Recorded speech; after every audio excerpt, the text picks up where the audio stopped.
बच्चों लोग, इस क्वेश्चन में आपसे पूछा जा रहा है कि क्रोमाइल क्लोराइड कंपाउंड में क्रोमियम एटम पे जितना डी इलेक्ट्रॉन होगा उतना ही डी इलेक्ट्रॉन किस ऑप्शन के आयंस में है।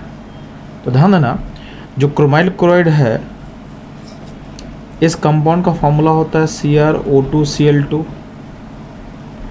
अब इस कंपाउंड में क्रोमियम का जो ऑक्सीडेशन स्टेट होगा ये होता है +6। क्या होगा? +6। अब क्रोमियम का जो कॉन्फ़िगरेशन होता है ये होता है आर्गन 3d5 4s1। अब इस क्रोमियम में से अगर हम 6 इलेक्ट्रॉन निकालेंगे, यानी क्रोमियम के +6 स्टेट का अगर हम ऑक्सीडेशन स्टेट में अगर इसका कॉन्फ़िगरेशन लिखेंगे तो ये हो जाएगा आर्गन, यानी इसमें डी में इलेक्ट्रॉन हो जाएगा 0। यानी क्रोमाइल क्लोराइड कंपाउंड में क्रोमियम एटम पे आपका इलेक्ट्रॉन का नंबर क्या होगा? डी में 0 होगा। तो आपको कंफर्म करना है कि इस ABCD में किस ऑप्शन में आपका डी में इलेक्ट्रॉन 0 होने वाला है। तो ध्यान देना, पहला में आयरन का +3 स्टेट है, तो आयरन का कॉन्फ़िगरेशन क्या होता है? तो आयरन का एटॉमिक नंबर 26 होगा। 26 का कॉन्फ़िगरेशन होता है argon 3d5 argon 3d6 4s2। ये होता है आपके आयरन का। अब आयरन का +3 स्टेट का मतलब क्या होगा बच्चों लोग? तो हमको 3 इलेक्ट्रॉन निकालना है, तो 3 इलेक्ट्रॉन निकलेगा, पहले निकलेगा आउटर मोस्ट S से, फिर निकलेगा अंदर वाले से, यानी ये हो जाएगा आर्गन 3d5 हो जाएगा। बी वाले हम ऑप्शन को चेक करते हैं, तो बी में Mn का +7 स्टेट है। तो पहले आप देखना कि Mn का न्यूट्रल स्टेट में कॉन्फ़िगरेशन क्या होगा। तो मैंगनीज का एटॉमिक नंबर होता है 25। 25 का क्या होगा बच्चों लोग? Argon 3d5 4s2।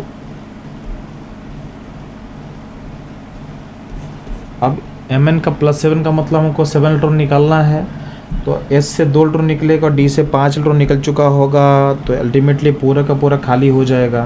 तो इस केस में Mn का जो +7 स्टेट है उसमें D का इलेक्ट्रॉन 0 हो जाएगा, यानी जो ऑप्शन B का जो है हमारे ऊपर वाले स्टेटमेंट से मैच कर रहा है। क्रोमाइल क्लोराइड में क्रोमियम में भी डी इलेक्ट्रॉन 0 है और Mn का +7 स्टेट में भी क्या होगा? डी इलेक्ट्रॉन 0 हो जाएगा, यानी इसका आंसर होगा B। इसका आंसर होने वाला है B। बाकी आगे अगर हम चेक भी करते हैं तो वैनेडियम में ध्यान ना, वैनेडियम जो है वैनेडियम का +4 स्टेट है। तो वैनेडियम का क्या होता है बच्चों? 23 होता है एटॉमिक नंबर।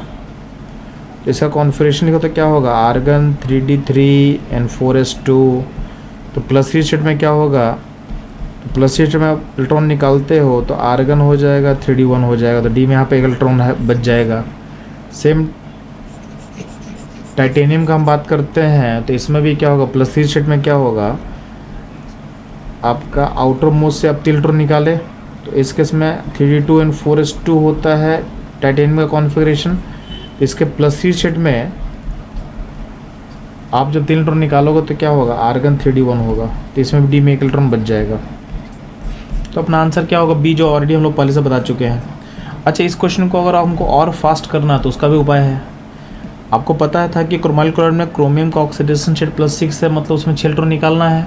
तो क्रोमियम से अगर 6 इलेक्ट्रॉन निकाल देंगे तो क्रोमियम का एटॉमिक नंबर होता है 24।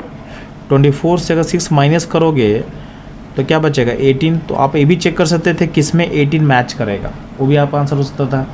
तो आयरन का 26 होता है, उसमें 3 इलेक्ट्रॉन आप निकालोगे +3 स्टेट के लिए, तो ये हो जाएगा 23। बी Mn का 25 होता है, उसमें +7 मतलब 7 इलेक्ट्रॉन निकाल दो, तो 7 इलेक्ट्रॉन रिमूवल करने पे क्या होगा? ये होगा 18। वैनेडियम होता है 23, उसमें से अगर 4 इलेक्ट्रॉन निकालो तो क्या होगा? 19। टाइटेनियम 22 होता है, उसमें से अगर 3 इलेक्ट्रॉन निकालो तो क्या होगा? 19। तो आप इस तरीके से भी सोच सकते थे, तो आपका आंसर फिर से क्या होगा? बी मैच करेगा। तो आप किसी भी तरीके से इस आंसर पर आप आ सकते थे। तो ये था बच्चों इस क्वेश्चन का एनालिसिस। क्वेश्चन का लेवल इजी था, सिंपल। आपको कॉन्फ़िगरेशन लिखने आता है कि नहीं आता है, ये आपसे इस क्वेश्चन में एक्सपेक्ट किया जा रहा था। तो मूव करते हैं बच्चों लोग हम लोग अगले क्वेश्चन में।